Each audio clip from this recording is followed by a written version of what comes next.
Hi friends, ఈరోజైతే సింపుల్గా ఇలాగ కాకరకాయ ఫ్రై అయితే తయారు చేసేసుకుందాము. ఇలా చేస్తే కాకరకాయ ఫ్రై తినని వాళ్ళు కూడా చాలా ఇష్టంగా తింటారు. అంతేకాకుండా చేదు కూడా ఉండదు. ఎలానో చూద్దాం రండి. ముందుగా అయితే కాకరకాయలు తీసేసేసుకొని దానిపైన ఉన్న చెక్కుని లైట్గా తీసుకోండి, ఎక్కువ కాకుండా. ఇప్పుడైతే వీటిని వాటర్లో వేసేసేసుకొని ఒక్కసారి అయితే కడిగేసేసుకుందాము. కాకరకాయలని ఇలాగా రౌండ్గా చిన్న చిన్న ముక్కలుగా అయితే కాకరకాయలన్నిటిని కట్ చేసేసుకుందాము. చూసారా, కాకరకాయ ముక్కలు అటు మందాన కాకుండా అటు పల్చన కాకుండా ఇలాగైతే కాకరకాయలని కట్ చేసేసుకుందాము.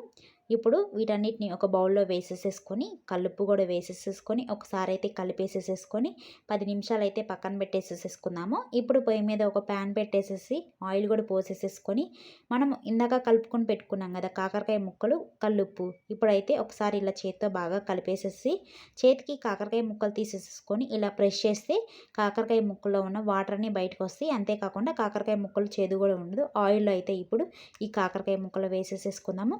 చూసారా కాకరకాయలో వాటర్ ఎలా వచ్చాయో. ఇప్పుడు కొంచెం పసుపు కూడా వేసేసేసుకొని ఒక్కసారి అయితే కలిపేసేసుకుందాము. మీడియం ఫ్లేమ్లోనైతే ఇవి ఫ్రై చేసేసుకుందాము. పొయ్యి మీద మరొక ప్యాన్ పెట్టేసేసి కారం కోసం ధనియాలు, జీలకర్ర, అలానే ఎండుమిర్చి 5-6 వేసేసేసుకొని ఇలాగా దోరగా అయితే ఫ్రై చేసేసుకుందాము. ఇవి చల్లారిపోయినాకైతే మిక్సీ జార్లో వేసేసేసుకొని అలానే 4-5 వెల్లుల్లి రెబ్బలు కూడా వేసేసేసుకొని మిక్సీ పట్టేసేసుకుందాము. ఇలాగా ఇప్పుడు కొంచెం సాల్ట్ కూడా వేసేసేసుకొని మరొకసారి అయితే మిక్సీ పట్టేసేసుకుందాము. చూసారా కాకరకాయ ముక్కలంతా ఫ్రై అయిపోయినాయి. మీకు క్రిస్పీగా కావాలంటే ఇంకొంచెం సేపు ఉంచేసేసుకోండి. సాఫ్ట్గా కావాలంటే ఇలా ఉంటే చాలు.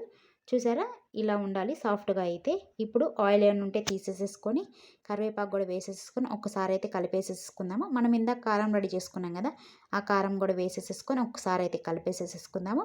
మనకి ఇప్పుడు కాకరకాయ ఫ్రై అయితే రెడీ అయిపోయింది. చూసారా ఎంత సాఫ్ట్గా వచ్చినాయో. మీరు ఒకసారి ఇంట్లో ట్రై చేసి చూడండి.